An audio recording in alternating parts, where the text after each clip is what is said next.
اعوذ باللہ من الشیطان الرجیم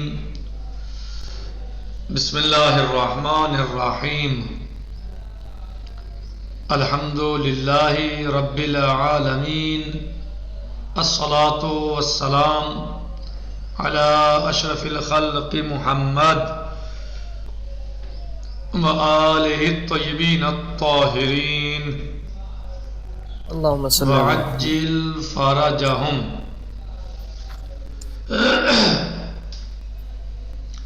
ہماری گفتگو چل رہی تھی وضو کے بارے میں، بعض چیزوں کو ہم نے اس میں بیان کیا اور موجب، ناقض اور سبب کے بارے میں بیان کیا، اور ان کے درمیان جو نصب اربع کے اعتبار سے نسبتیں پائی جاتی ہیں اس کو ہم نے بیان کیا۔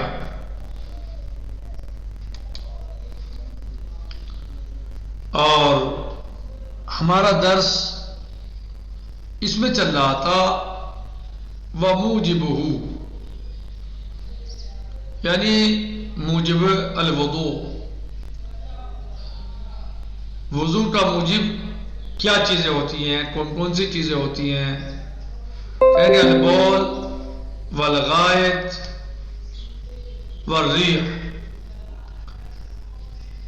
وضو کا یا وضو کے جو موجب ہوتے ہیں ان میں سے پیشاب، پائخانہ اور ریح من الموضع المعتاد، ان چیزوں کا موضع معتاد سے نکلنا۔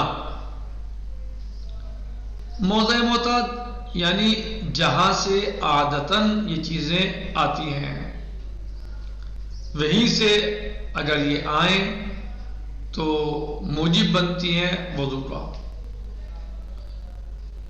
او من غیرہ، یا غیر موضع معتاد سے،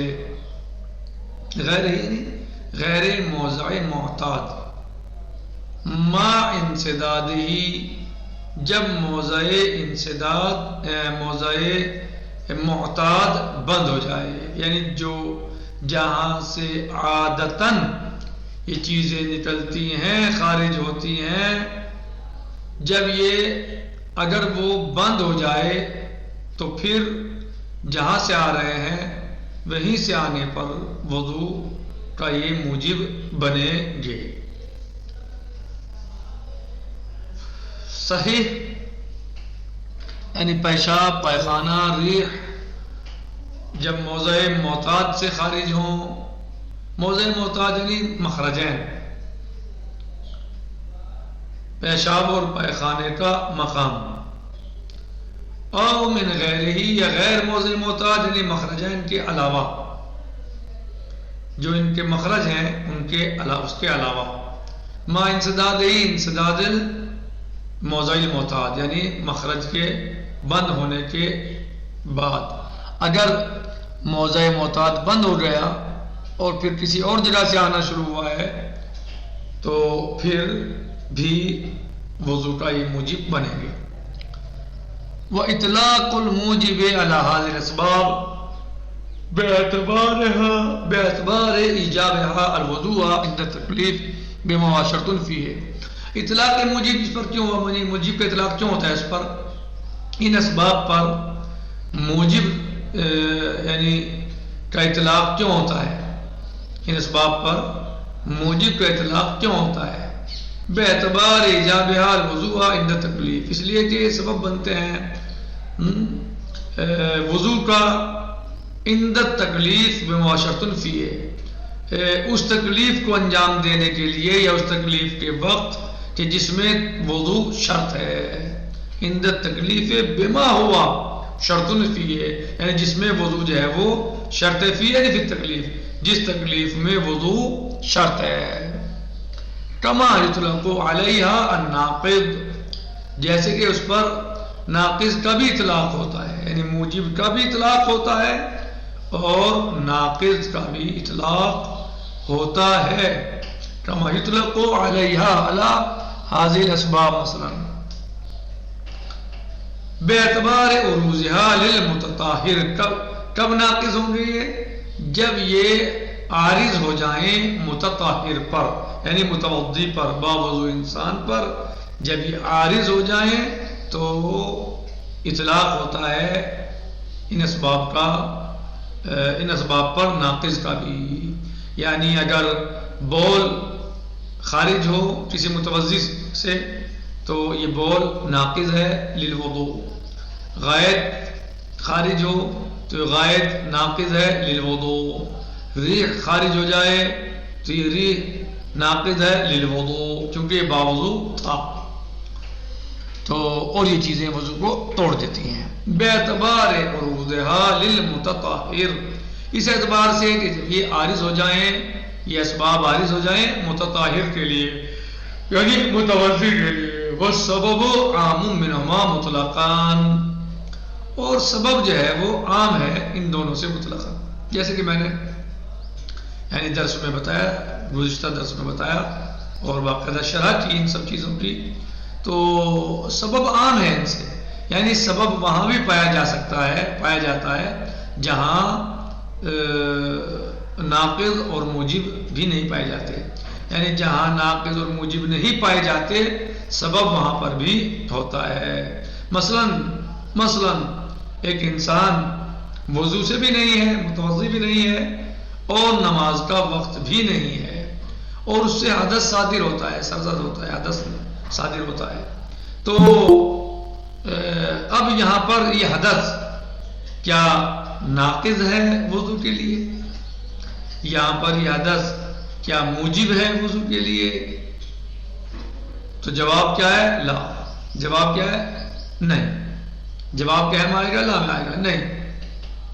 یہ حدث نہ موجب ہے وضو کے لیے اور نہ ہی ناقض ہے. کیوں؟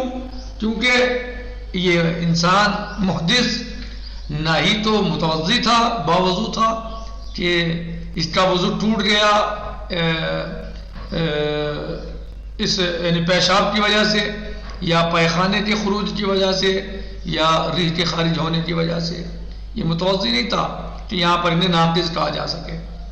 اور نہ ہی نماز کا وقت ہے کہ اب یہ چیز موجب بن جائے اس کے لیے، وضو کے لیے. نماز کا وقت بھی نہیں ہے تو یہاں پر نہیں ناقض ہے اور نہ ہی موجب ہے. لیکن سبب ہے وہ کیسے؟ کیونکہ جو ہے وہ سبب شرعی ہے. یہ سبب شرعی ہے. یہ سبب جو ہے بنتا ہے، یعنی یہ چیز جو ہے سبب بنتی ہے وضو کے لیے.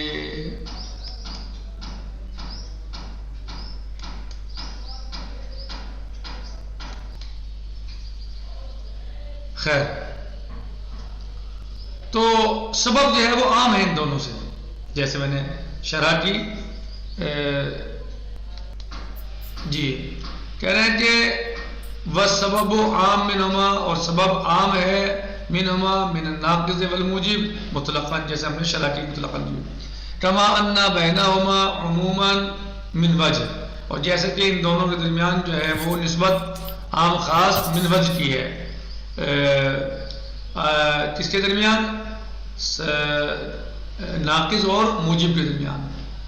فکانت تعبیر بسبب اولا، تو تعبیر سبب کے ذریعے اولا تھی. یعنی جو مصنف نے صاحب شرح کہہ رہے ہیں، شارح کہہ رہے ہیں شہید ثانی رضوان اللہ تعالیٰ علیہ کہ جو مصنف نے کہا موجب ہو، تو تعبیر جو تھی سبب کے ذریعے اولا تھی، یعنی سبب ہو اولا تھا. ٹھیک ہے، یعنی چونکہ ایک ایسی چیز کہ جو عام ہے ان دونوں سے ہی، تو عام کے ذریعے ہوتی تو زیادہ بہتر تھا نہیں تھا. یعنی یہ مقصد ہے. کہہ رہے ہیں وَالنَّوْمُ، اور نوم یعنی نیند،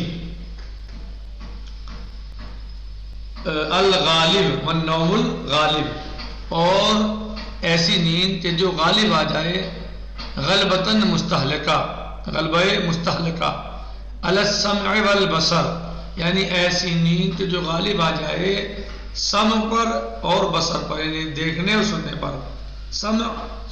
سننا اور بصر دیکھنا، یعنی آنکھ کان پر جو غالب آ جائے، یعنی آنکھ اور کان پر جو نیند غالب آ جائے، یعنی آنکھ دیکھ نہ پائے اور کان سن نہ پائے، تو اگر ایسی نیند آ جائے تو یہ بھی کیا بنتی ہے؟ سبب بنتی ہے وضو کا، یعنی اس سے بھی وضو ٹوٹ جاتا ہے، ناقص ہے وضو کے لیے۔ کہہ رہے ہیں کہ بل علی مطلق الاحساس، شارح کہتے ہیں کہ بلکہ مطلق احساس جو ہے اگر اس پر غالب آ جائے تو وضو باطل ہو جائے گا۔ وَلَكِنَّ الْغَلْبَةَ عَلَى السَّمْعِ تَقْتَضِي الْغَلْبَةَ عَلَى سَائِرِهَا، لیکن غلبہ سمع پر یعنی سننے پر اس بات کا مقتضی ہے کہ غلبہ آ جائے تمام کے تمام پر، یعنی سوال مقدر کا جواب ہے کہ غلبہ سم پر کیوں کہا گیا، مثلا یعنی سم کو ہی کیوں کہا گیا؟ تو کہہ رہے ہیں کہ کیونکہ سم جو ہے سننا اس بات کا مقتضی ہے کہ جب سب پر غلبہ آ جائے تو پھر اس پر بھی غلبہ آ جاتا ہے، یا اس پر غلبہ آ جائے تو سب پر غلبہ آ جاتا ہے، پھر کوئی چیز یعنی آپ کے احساس بالکل ختم ہو جاتے ہیں جب اس پر غلبہ آ جائے سم پر۔ فلذا خصہ، اسی لیے اس کو اس سے مخصوص کیا ہے، یعنی سم سے، یعنی اعلیٰ مطلق احساس یعنی حواس، جو حواس ہیں یعنی وہ سب۔ لیکن غلبہ علی السمع، لیکن جو غلبہ ہوتا ہے سم پر وہ اس بات کا مقتضی ہے کہ غلبہ ہو گیا تمام پر، یعنی اگر سم پر غلبہ آ گیا تو گویا سب پر غلبہ آ گیا۔ یعنی ایک انسان اگر سوتے میں کوئی چیز سونگے تو مثلا خوشبو آئے گی اسے سوتے ہوئے، اگر اس کی کانوں پر نیند غالب آ گئی یا اور دیگر چیزوں پر مثلا، تو کیا پھر جو ہے وہ چھوئے تو مثلا اسے یعنی صحیح طریقے سے ذہنی اعتبار سے محسوس ہوگا؟ نہیں، بلکہ انسان جب جاگتا ہوا ہوتا ہے سب چیز کا احساس صحیح طریقے سے اسے اسی وقت ہوتا ہے جب وہ جاگتا ہوا ہوتا ہے۔ تو اسی لیے اس کو مخصوص کیا ہے کس چیز سے؟ یعنی سم سے، کہ جب انسان کو سننا بند ہو گیا تو اب کون سا سننا نہیں سوتے ہوئے نیند کی وجہ سے جب سننا بند ہو گیا تو اب اسے جو ہے کون سی چیز جو ہے وہ مثلا اس سے کام کرے گی، اس کی کون سی حص اس کی کام کرے گی۔ اما البصر فهو اضعف من کثیر منها، لیکن جو بصر ہے یعنی دیکھنا یہ تو بہت زیادہ کمزور ہے سم سے، یعنی سم جو ہے وہ قوی ہے اور بصر جو ہے وہ بہت ضعیف ہے۔ فلا وجہ لتخصیص ہی، تو شیخ ثانی فرماتے ہیں کہ فلا وجہ، بس کوئی وجہ نہیں ہے لتخصیص ہی کہ آپ جو ہے موجب وضو کو اس سے خاص کر دیں، کس سے؟ بصر سے۔ صحیح، کیوں؟ کیونکہ بصر تو بہت کمزور چیز ہے، دکھنا تو بہت جلدی نہیں بند ہو سکتا ہے، کمزور ہے یہ۔ وہ مزید العقل من جنون، اور موجبات وضو میں سے عقل کا ظاہر ہونا بھی ہے، وہ چیز جو عقل کو ظاہر کر دے، جیسے جنون و سکر و اغما۔ جنون یعنی کوئی انسان لا سمح اللہ خدا نخواستہ مجنون ہو جائے، سکر یعنی نشے میں آ جائے، کوئی نشہ پی لے کھا لے نشہ ہو جائے اسے سے جو ہے وہ اغما، یا اسے بے ہوشی ہو جائے، کوئی انسان کیا ہو جائے؟ بے ہوش ہو جائے۔ اغما یعنی بے ہوش ہونا، تو ایک جنون، سکر اور اغما یعنی بے ہوش ہو جائے کوئی انسان، تو اس سے بھی وضو باطل ہو جائے گا۔ والاستحاضۃ لا وجیہۃ تفصیلہ، اور استحاضہ بھی وضو کے بطلان کا سبب بنتا ہے، الا وجیہۃ تفصیلہ، انشاءاللہ اس کی تفصیل ہم بیان کریں گے کہ استحاضہ کب وضو کے بطلان کا سبب بنتا ہے، وہ ہم انشاءاللہ آئندہ درس میں بیان کریں گے۔ امید کرتا ہوں کہ سمجھ گئے ہوں گے، اور اگر کوئی بات کہیں کوئی ضمیر نہیں سمجھ میں آئی، نہیں پلٹا پا رہے ہیں یا نہیں سمجھ پائے ہیں، یا کوئی مطلب نہیں سمجھ پائے ہیں، یا کوئی ترجمہ نہیں سمجھ پائے ہیں، تو انشاءاللہ میں آپ کی خدمت میں ہوں۔ والحمدللہ رب العالمین، والسلام علیکم ورحمۃ اللہ وبرکاتہ، فی امان اللہ، خدا حافظ۔